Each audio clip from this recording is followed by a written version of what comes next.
Hey everybody, this is Lainey from Camp Joy Farms. When I get a little stressed, it feels good to walk outside and do something that's like a little manual labor, like working in the garden. Today, I'm not just working in the garden, I'm gonna mow the garden with the push mower I went and bought myself today.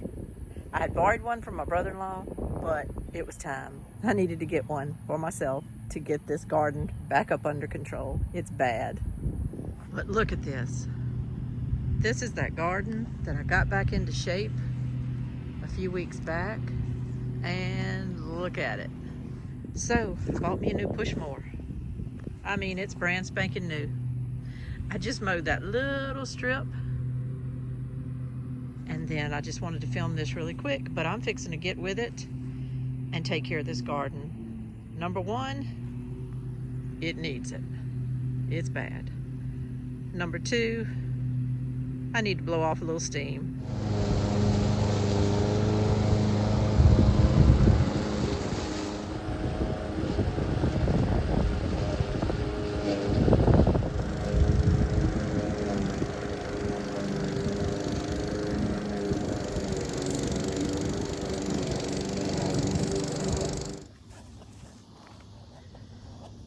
Well, I'm trying to get back on track.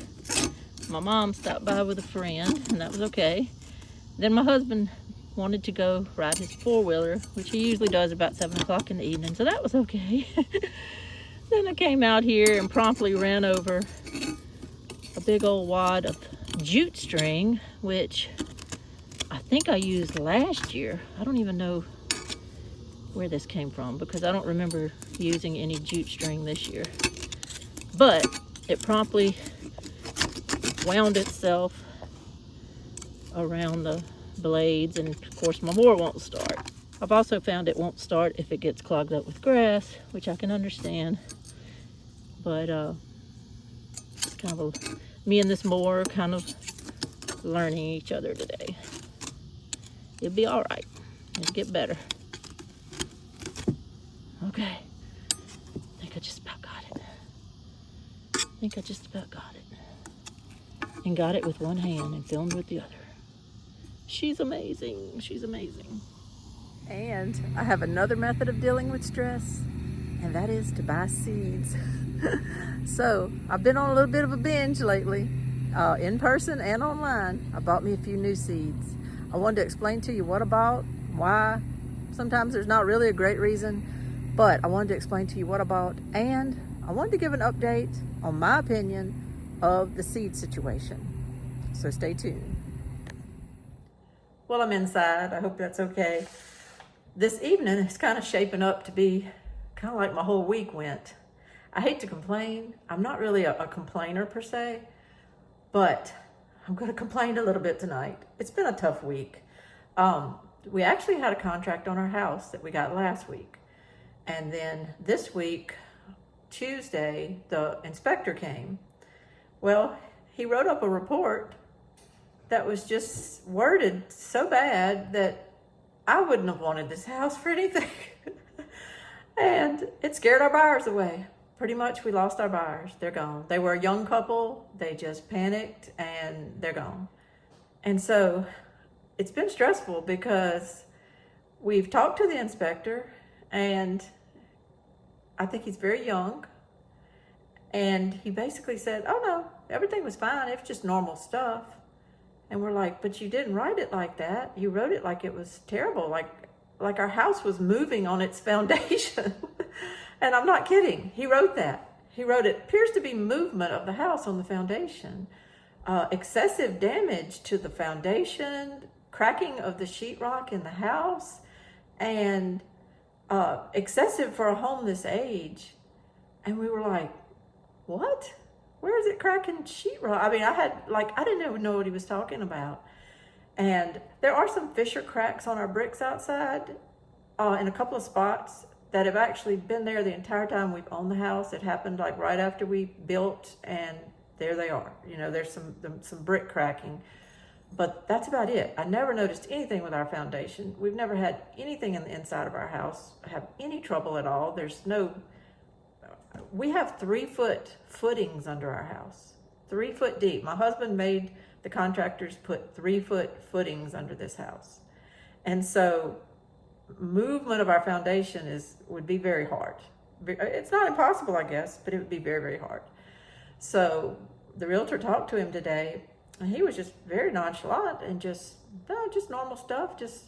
I just thought maybe they'd want to have those cracks checked in their brick. And we're like, but our buyers are gone because of what you wrote, And I actually talked to him because she forgot to ask him something. So she said, you just go ahead and call him. She said, I think you need to hear kind of his voice and how inexperienced he is. And so I called him and I said, I just need to know where you saw issues with the sheetrock, because we've got a contractor that's going to come look at all this stuff, because it scared us, So we got somebody coming out to look at our house.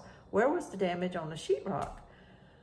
I don't know what you're talking about. I didn't see any. I just kind of saw where a little crown mold every now and then wasn't completely touching, like the joint wasn't connected, like your caulk may have come apart on some crown mold.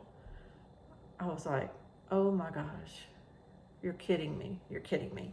But I think it's too late. I mean, I think it's too late. So I'm getting back in the saddle. I'm just regrouping. It's actually the first inspection I've ever been through with a home, because we lived in an apartment when we first got married. A few months later, we bought a little house trailer, put it on some property, and a few years later, we built our house, literally built our house, dug our own footings, did everything, built our house. My husband and friends of his who did what they were doing, they were carpenters. And so we lived there for 23 years. And then we built this house. A contractor did it, but we contracted it out. So I've never had to go through all the home inspection process. And so this was something.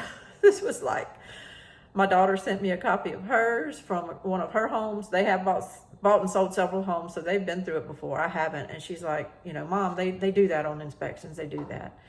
And she sent me hers, and it said a lot of the same things, but not near as dramatic as what mine was written. Theirs was a little more positive, like, this happens all the time. This is common in a house, whatever, to age and do this and that. Mine was like, needs immediate attention. Danger, Will Robinson. And so our buyers are gone. They're gone. And that's okay.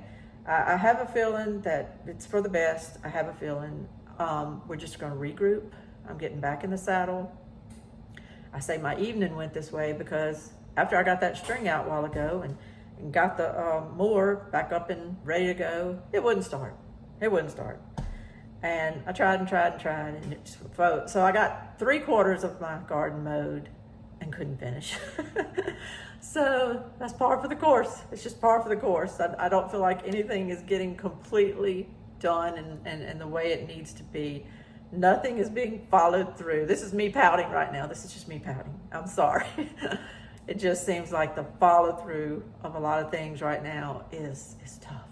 And I just wanted to mow my garden. Seems simple, but it's not gonna happen. I'll go back out there tomorrow. I'll get back in the saddle with that again. I think maybe if the mower just cools off, maybe I shouldn't have dumped it upside down. I don't know. I don't know. Probably shouldn't have. I'll probably read the manual later and it'll say, never ever dump your mower upside down, even if you run over string and you have to go get a knife. Never dump it upside down. So anyway, I probably may have messed that up. I don't know. That's just kind of how I'm feeling right now. It's just kind of a gut punch for the house, a gut punch.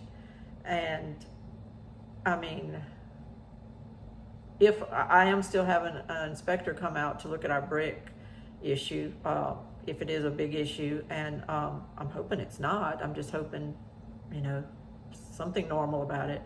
But if not, I mean, I can't imagine what it would cost to fix a big brick home with 3-foot footings. I can't even imagine. See, that's the thing, though. I do imagine. So I go to bed at night, I lay in bed, and I envision the worst case scenarios and what we're going to have to sell and how much money we'll have to pull out of 401k. And I'm going to tell you what, I can just take something and roll with it, and I can make myself a nervous wreck. So that was Tuesday, Wednesday, and Thursday morning dealing with that. I'm feeling a little better right now. I'm feeling better. I went out and bought me the mower. I said, you know what? I can't do anything about the issue with that. The rest of the house is fine. There's just little nitpicky things that he wrote. He wrote them in a way that, you know, just made them seem horrible. But comparing it with my daughter's thing, it just seems like a lot of it was the same kind of things they had on their inspection report. So I'm gonna try to calm down about that. But I'm gonna regroup, and we're just gonna move forward. We're gonna move forward. And I hope, excuse me while I put some Tony Chachere's on these ribs. My son is not getting home till after 10 tonight, and I didn't quite have enough supper for him with what I already had cooked. So I'm throwing some pork ribs, or pork fingers they're called. I'm throwing some pork fingers in the oven for him. He loves those, and by the time he gets here, they'll be ready. But anyway, we're gonna regroup. Trying to keep my head high. You do so much work when you're selling a house. You know, this isn't life or death. It's not life or death. It's important to us. We're very much committed to move into our new land, to starting a new life up there. I met some wonderful people this week. Everybody up there has been so helpful to me. I especially met one beautiful soul who's just a beautiful woman, and turns out they own a farm, and turns out she would love for me to come and interview her husband and take a tour of the farm. So that's a future video.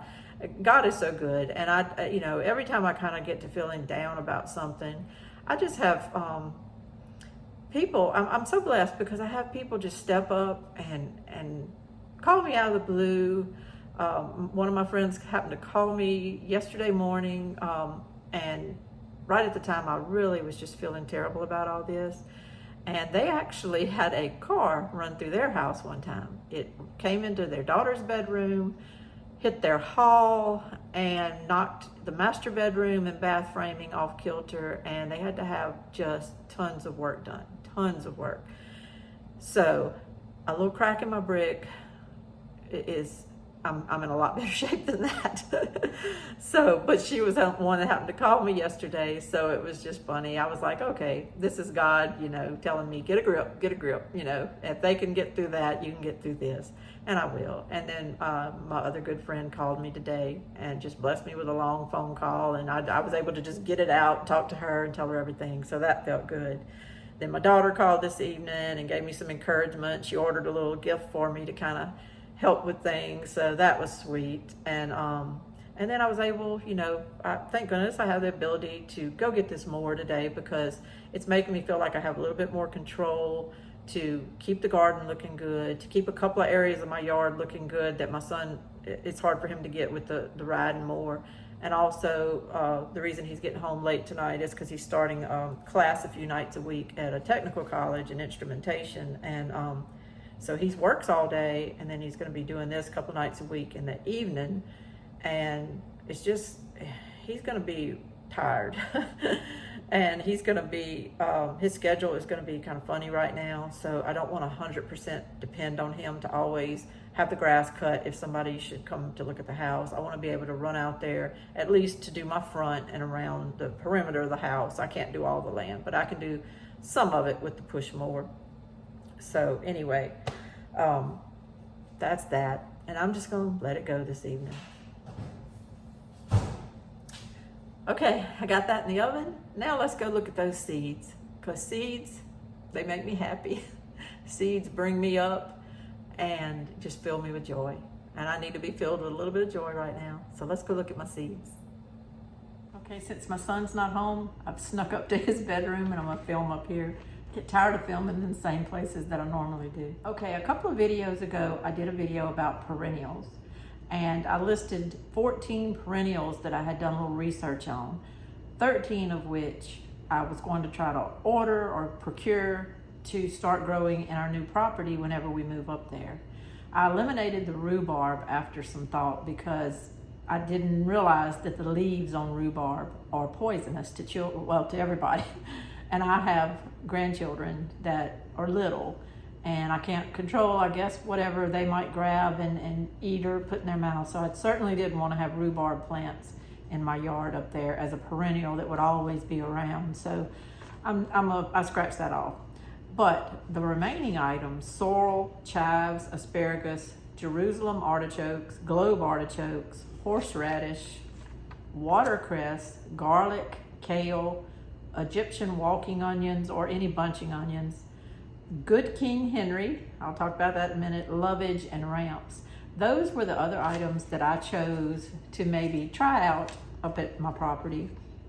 And I listed some companies whose catalogs that I had and I kind of used to do a little research on these. Plus I got on the internet.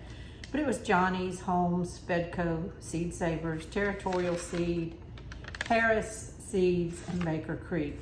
So instead of just getting on the internet and Googling and ordering them from wherever, I did try to order a few of those perennial varieties from the companies that I listed. And to keep, because I had kind of let you all know where they were available from these companies. So I thought, let me just stick to that.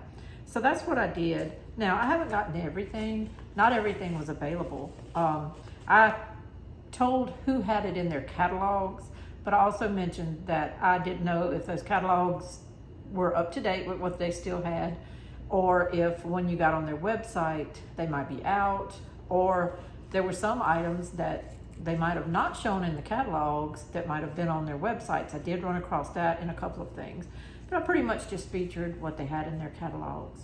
So I just wanted to tell you what I ended up getting right now and a little update on each one.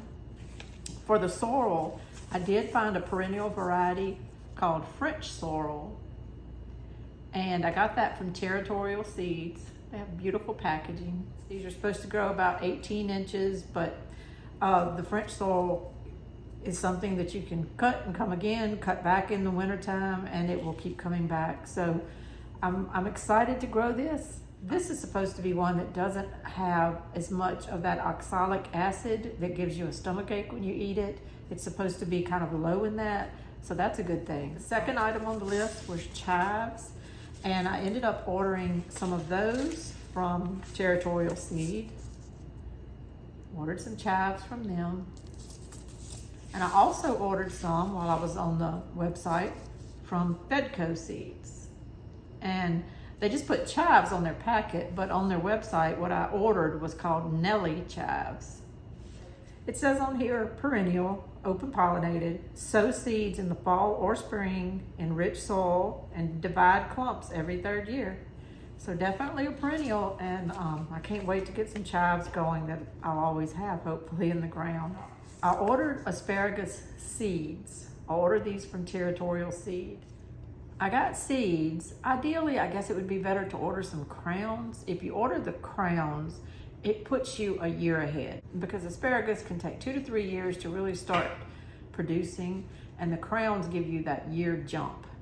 I'm gonna have to plant these and let them grow in little pots and make transplants and put these in the ground and then go from there. But I'm not in that big a hurry. I didn't really want to order crowns right now because with everything going on, I don't know exactly when I'm going to be living up there.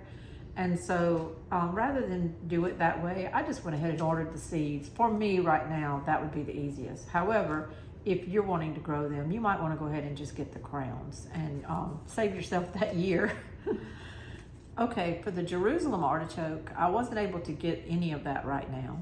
The only person on my list, the only company that had them, was Territorial Seeds, and they were out of the tubers. So I just wasn't able to order them right now. So that's okay. I could have got on the internet, I could have Googled. I'm sure you can probably find them somewhere right now, but I just wasn't able to get them from the people on my list. And that's really, I didn't want to just order from all over the place and pay all the shipping everywhere. I just wanted to try to get what I could from the companies that I had on my list. And even in that situation, I didn't order from every one of them. I just ordered from a few right now. For globe artichokes, I don't have a seed packet to show you, but I do have a packet of globe artichokes coming from Baker Creek. That package is just taking a little while to get here, and I have a couple of items on this list that are in that package, but I wanted to go ahead and do this video tonight while I had time. Okay, for the horseradish, same situation. Territorial Seed was out of the tubers for horseradish, And Johnny's and Harris Seed did show on their websites that they carried them, but I didn't get on there and go order just for horseradish. I'll try to do it later. However, I did notice that it said on Territorial's website that they normally don't ship the horseradish until March. So it did say order early, so I don't know if they run out, and it would be better to order early. I didn't, so I don't know, but it's a long way till March. It might be something I can get later. I'd love to grow it, but none of these are gotta have type things. They're just things I want to try. Okay, watercress. I don't have a seed packet to show you. I did get it ordered. It's coming from Baker Creek. Garlic. I didn't order garlic. I did get a email from Harris the other day about ordering garlic, but it was like $12 for 3 bulbs for just regular soft neck garlic. I'm sure it grows fine. I'm sure it's good. It may be better. It probably is better than what I grew last year, which I didn't do very well with. However, at my local co-ops and all, I can get garlic, and it's a lot cheaper than that. So I think I'm just gonna wait. For kale, I did find a kale. Now the 2 true perennial kales that I ran across in the catalogs was sea kale and cosmic kale. Those were the 2 true perennial kales. I was not able to get either of those. Territorial Seed was out of stock in both of them. And I believe Fedco had sea kale in their catalog, but when you got on the website, they were sold out as well. So I wasn't able to get them. However, as I was talking about on that video, just regular kale can hang in there a pretty good while. It just wants to keep coming back and coming back. So I just tried this variety. It's called Nero di Toscana, and it was from Territorial Seeds. So I just tried it out. It's supposed to be, I guess it's more like a lacinato type. The dark leaves are 2 to 3 inches wide, and they're about 10 inches long. So a lot of the lacinato types have those type of leaves. The Egyptian walking onions is what I chose. I have bunching onion seeds already, and I can start those in a tray or something later if I want to start regular bunching onions. But I did order Egyptian walking onion bulbs from Territorial Seeds. However, what you would do whenever I ordered was put in your order form, and they were going to ship them to your area when they became available and it was the right time. So I did get an email from them just a day or 2 ago that said they got them in and they're preparing the shipments to send to my area here shortly. So I'll be getting those here shortly. So they are coming. The last 3 items on the list, one was Good King Henry, and Fedco Seeds was the only company that I found this at, of the ones I looked at. It's a green plant that is called poor man's asparagus, and it does send up some shoots that you can cook and eat, kind of like asparagus, but it also makes a beautiful green plant, and I believe you can eat the leaves and everything, and very good perennial that'll come back again and again.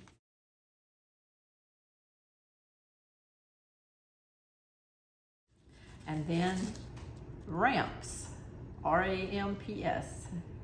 See it kind of close there, R-A-M-P-S. And these are the little plants that look like, kind of like green onions, I guess. They're kind of bulbing at the bottom, and then they come up into an onion-like shoot, and they're kind of purplish at the top. But these are the ones that kind of grow good on forest beds. I do have trees on my property, as I've showed you, and I do kind of have some area toward the back by the fence that stays kind of moist and wooded kind of, and I'm going to just try to maybe take me off a little area to make sure it doesn't get run over with the lawnmower or anything. And I'm just going to focus on these ramps and see if I can get some of them to grow. Okay, that's all of the perennials that were on my list, and I think I've made a lot of progress. There's a couple of things I haven't gotten. The Jerusalem artichokes, the horseradish, and I'm going to get the garlic later. But other than that, you know, I'm doing pretty good. So I'm happy with that. While I was on the website for Territorial Seeds, I ordered a couple of extra little things. I'll show them to you right now. Oh, they had a sale. That's why I ordered a lot of different extra things. I just went on there looking for perennials, but they were having a sale. So, and I checked yesterday, and they're still having that sale. and it was pretty good. There's a lot of variety on there, and they seem to have a lot of availability. It wasn't like half of them were sold out already or anything. It was a lot of availability. But I got these seeds for borage. I may have a pack of seeds for borage. I couldn't remember. I didn't look on my computer, and as you know, my seeds are being stored at a friend of mine's house right now, so I couldn't really go look and see. But I got these. They were regular $3.65, but I got them on sale at Territorial Seed right now for $2.55 for this pack. I'm gonna try, it's called étampes, but it's a corn salad variety. Corn salad, which is supposed to be a good little green to put in your salads. I have never eaten corn salad that I know of, unless it was just in something I got at a restaurant and I didn't realize it. I would be interested if people would please let me know what you think about corn salad. And I don't know if you would have this variety that you have had before. I don't know how many varieties corn salad comes in. But if you could let me know whether you like it, whether you like growing it, whether it's easy to grow, I would appreciate any information I could get on corn salad. These, I believe, were regular price, $3.55. I don't think they were on sale. I got a couple of packs of this loose leaf lettuce. It's called Italian Ayrshire lettuce from Territorial Seed. Now, the reason I chose this one is because it makes a huge lettuce head. It gets about 18 inches tall. I think they said on here to plant them a couple of feet apart. So if you're thinking about just sheer mass of lettuce to feed your family, to make a salad, some lettuce, you know, may only be about that big when it comes out, but this is 18 inches tall. So that's a lot of greens and mass for your family. And what I'm gonna do is, if it does grow here and it does grow good, I'm gonna plant a little extra and then try to let some go to seed so I can have a lot more seeds of that kind of lettuce. If it tastes good, if we like it. It says it's supposed to be a sweet and good lettuce, so we'll see. I got these cow sweet bush melon seeds, watermelons. Now this one says that the plants, the branches only go about 14 to 18 inches. So that's amazing. And it says you can grow them in the patio containers. The melons themselves get 10 to 12 pounds. So, and you can get 2 to 3 to a plant. So you wouldn't want to grow it in a hanging basket or anything. You would want to grow it to where that could kind of come over the side and sit on the concrete or wherever, just sit out in the yard or wherever, put something under them. But still, that's amazing, you know, because most watermelon, the vines just can cover your whole yard. So that's amazing.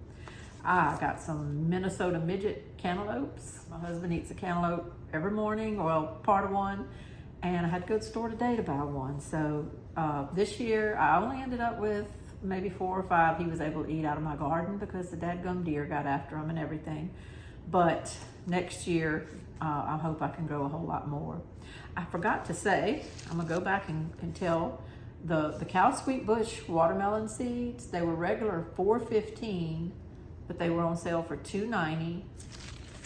The Italian Ayrshire lettuce that I got was $4.65, but it was $3.25 a pack for the lettuce. And lettuce has small seeds, so that's a lot of seeds in there. And I think I told you the other ones correctly. These Minnesota midget cantaloupes that I just showed you, they were $3.75 regularly, and I got them on sale for $2.62.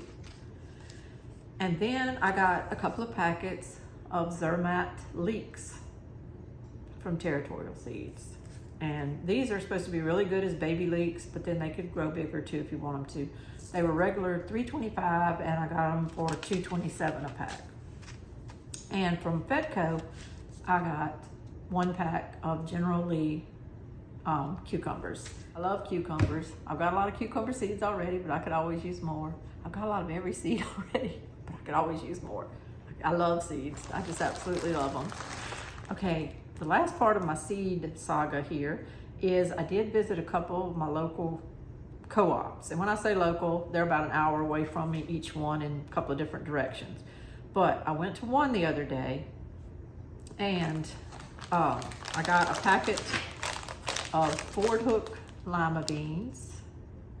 I'm gonna show you what I got, but then I'm gonna tell you a story. I put them in Ziplocs. I got, I think this is a 1 pound package of fava beans. They didn't put on there what variety they were, but I'm pretty sure that's Broad Windsor. if you've grown them. That looks like Broadwindsor, so I'm pretty sure. I got 1 pack of this hybrid turnip called Just Right. I'm always looking for different varieties of turnips and things like that. I got a couple of packs of American purple top rutabagas, but I just put them all together in a Ziploc. And then I got Bates blue Scotch kale, and I put them in a Ziploc. I was still shocked when I went to this particular co-op. It's my favorite one to go to because it's just easy for me to get to.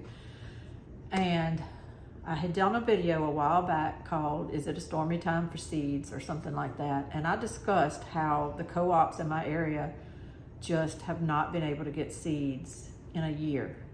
I did that video back in the spring, and they had just hardly no seeds. They had gotten a few things, but not many. And that's when I talked to one of the men that worked there that manages it. And he told me that they just couldn't get them, that they were trying and that their supplier just didn't have them. And I told him, I said, well, I'm kind of buying as much as I can now because I don't know if y'all are going to be able to get them next year. And he said, that's a good idea. He said, I would do that too. He said, you're smart. Well, that kind of scares me because while I'm glad to be smart about something, I don't want to see a seed shortage. I don't want to see places running out of seeds and people not able to get seeds. It's a weird conundrum, I guess you would say, because yes, I'm sitting here showing you all these seeds that I was able to order from Territorial Seeds. But I was also telling you they were out of things too. They didn't have everything. And when they come in little bitty packets like this, you know, they can bust up a 1 pound bag of seeds, especially something like lettuce or something, and they can make a gazillion little packets out of it. And they can kind of keep stock for a while in small packets of seeds. What I liked about my co-ops though are the 1/2 pound and the 1 pound bags of seeds. And I like to get the ground cover seeds, like the Dwarf Essex Rape and all of that kind of stuff in the big 5 pound bags, or you can even get 10 pound bags. So I don't, you know, while I love buying little seed packets of things, there are certain items that I plant a lot of, like bush beans and pole beans and squash, cucumbers, and I want big packets of those seeds. I don't want just little bitty packets that cost me $3 all the time. And it's the co-ops that I have seen that are having a hard time getting the seeds. And it has not gotten better in 2022. Their seed stock was the exact same seed stock I looked at earlier in the summer, that I looked at in the spring, that I looked at in the late winter, early spring last year. Some of that stuff was sitting there last year. Now, I bought this 1 pound bag of fava beans. They had plenty of those. They had a lot of fava beans. But let me tell you something. They don't usually have fava beans. This is South Louisiana. Fava beans are not an item that we grow down here very much. Fava beans love cooler climates. They grow prolifically in cooler climates. Yes, I'm sure they grow them in the Mediterranean and all, but it's not the same climate as this hot, humid, tropical South Louisiana. Fava beans are just not one of the things. Normally, you sit there and are able to buy a pound of seeds at our co-ops. They literally, I think, are just telling the seed people, send us what you can for our shelves. We've got nothing. And so they're ordering things like fava beans. And then there's a prolific amount of just certain things like Crowder peas. There's so many Crowder peas, you just wouldn't believe. But they're spreading them out. They're putting like 10 different little slots of Crowder peas. And that tells me they can't get enough to even pretend to fill their shelves anymore. They just can't. There's so many empty spots, they can't even take the Crowder peas and spread them out far enough to fill their spots. I don't know what's going on. I'm not trying to scare anybody. I will say though, whenever I see people put out videos warning you that there may be a seed shortage, I always look in the comments and I see people fighting back against that, saying, I saw plenty at Walmart, I saw plenty at Home Depot. You just have to understand, they can take a 1 pound bag of these seeds, like I have right here, like these fava beans are big. They might put 20 of those in a little thing like this. They might put 20. There may be, because these beans are big, there's probably not 1,000 in here, but there might be 500 and something in here. Well, if you took 20 beans, you could make a lot of packets out of that, is what I'm saying. So you could send 10 packets to this Home Depot and 10 packets to that one, whereas you're only sending one 1-pound bag to the co-op. So it's a different way they kind of sell things. And I think priority right now, and people are looking at the bottom line, and they're just sending the small packets that they can sell for $3 each and putting them at the bigger stores.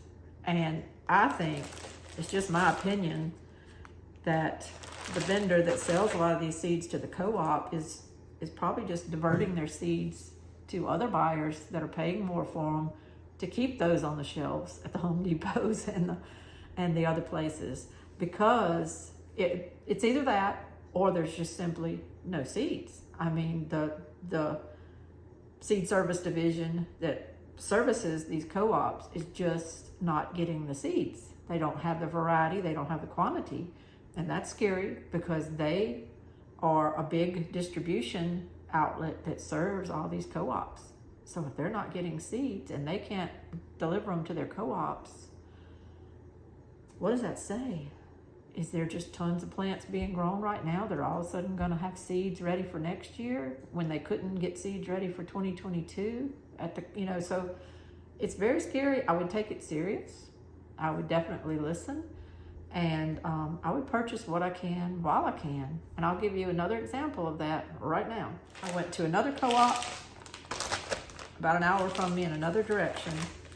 They had a good many of these hanging on a little peg, on a pegboard. I went ahead and grabbed 4 packets, but it's the Danvers half-long carrots. And that's a good many seeds in there. You know, these carrot seeds will last me a while, and I have other carrot seeds, but I'm just going ahead and loading up on extras of everything. And if I need to, I can share them with people. Okay, these were the half-pound bag of rattlesnake pole beans. And I got a whole half-pound for $3.95 versus just buying, a little pack of something for $3.25 or whatever. But these 2 packets I got, that was the last 2 packets on their wall. They had a 1-pound packet, and then they had 2 half-pound packets. I went with the 2 half-pound packets because these were packed in 2022. The 1-pound packet was packed in 2020, so it had been sitting there a while. And then their pegs were empty. There were no more beans at that co-op that I went to. No more beans. Except the only thing hanging there now is that 1-pound packet of rattlesnake pole beans. I bought these 2, and that's it. They had no more beans. No more. Down at the other end, they had hanging some Thomas Laxton green peas, 3 packets. And that was it. There was a space of wall, the rattlesnake pole beans, and I bought 2 of those. Like I said, there's 1 packet hanging there now. So there's some green peas, 3 packets, 1 rattlesnake pole bean, and then down a few more pegs because they were all empty. There was this, a half-pound bag of pencil cob corn, and I bought it. So now there's nothing there. This is a farmer's co-op in South Louisiana that was almost completely out of seeds. And I go there about every 3 to 4 months, and they have not gotten hardly any seeds this whole year. I don't really know that they've gotten hardly anything. And that bothers me. So I appreciate you joining me tonight. I hope maybe my little guidance on seeds might help. If you see them and you like them, get them. If you want something, get online right now and order it. If you catch a sale, like Territorial Seeds, it's having the sale right now. Johnny's usually always has some seeds on sale. A lot of the companies do. Sometimes you don't know it till you just get on their website and go click on their sale page and see what they have. But if you see it, get it. Just get it. You can always share with people later if you don't need it. but you'll have it. And the seeds don't go bad. Take care of them, store them as you know they're supposed to be stored, and you'll have them for a long time. But I would get them, and I would take care of them, and I would hang on to them, because it might be the food security that makes a difference in your family's life, especially in 2023. If things that I'm hearing about 2023 even half come true, you'll be glad you did. You'll be glad you had those seeds. This is Lainey from Camp Joy Farms. I thank you so much for joining me tonight, for letting me kind of rant a little bit, for letting me talk, and getting a few things off my chest. It actually helps me process through things, and I appreciate that. And I thank you also for coming upstairs and sharing with me the joy of my seeds. I love the seeds. I miss my other seeds. I can't wait till we get in a trailer somewhere and I can just have them all back with me. And I just enjoy them. It's just one of those things. I enjoy them. Thank you so much. Y'all have a great day and have a great weekend. Bye-bye.